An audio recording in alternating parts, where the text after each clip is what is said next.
туугандар, бүгүнкү күндүн экинчи машинасы Volkswagen Passat. Бул да свежий перегон менен туугандар. Оформлениясы бар, как положено. Ал жагынан переживать этпесеңер болот.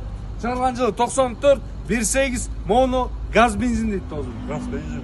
Жиндикен, жүрүк. Жиндикенби? Состоянием көрөт. Чирик перик бар экен досум, жок экенби? Чирик перик жок. Жок, Ар бир табылган чириктер 5000 сом скидка дейт. 4 дөңгөлөктөн титан дөңгөлөктөрдө көрсөңөр болот. Машинада люк бар туугандар, мына люк бар, өзүнүн заводской рейлинги, как положено. Ички салон эми доска өзүң Рулю бар экенби доска? Рулю бар, бар. Рулю бар экен. Рулю бар, салон ичи аябай жакшы туугандар. Мына жаны поликтер ичини ковролинде эле аябай мындан. Прям как родной заводской эле состояниеда эле экен да. Потолокту бир шыра эле жууп койшура, а так туугандар вообще чек-чегенген состояниясы аябай ичинде экен.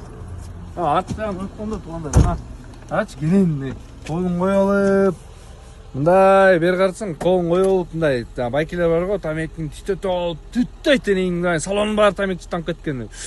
Деп коюп, оң кол коюп кетип баратсаң кандай сонун. Эми арт жагын көргөзүп коелучу. Могу жакка келсең доске. Эмне бар экен ал жакта? Могу жактан доске билерни столту коюп алып ойносо болот экен. Карасаң, эркекче кененген. Өтө кененкен, запаскасы бар экен, бул защиткасы деле бар экен, как болот, защиткада коет эле, нере коет буну. Шторкасы, кандай, багаждын шторкасы, короче, бар экен. Так, ал жагында бүгүнкү бир сыра көрсөтөк эле, мына газдын, как болот турат, газ расширениясы менен кем должен же кыргызча эле экенби? Оформление кылганда бүт полный. Хозяин, полный болот. газ расширениясы мененби?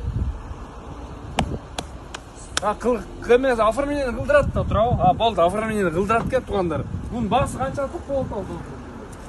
Бунун баасы состояние көрүнөр туугандар. Состояниега жараша баасы болот. 320 миң сом болот баасы.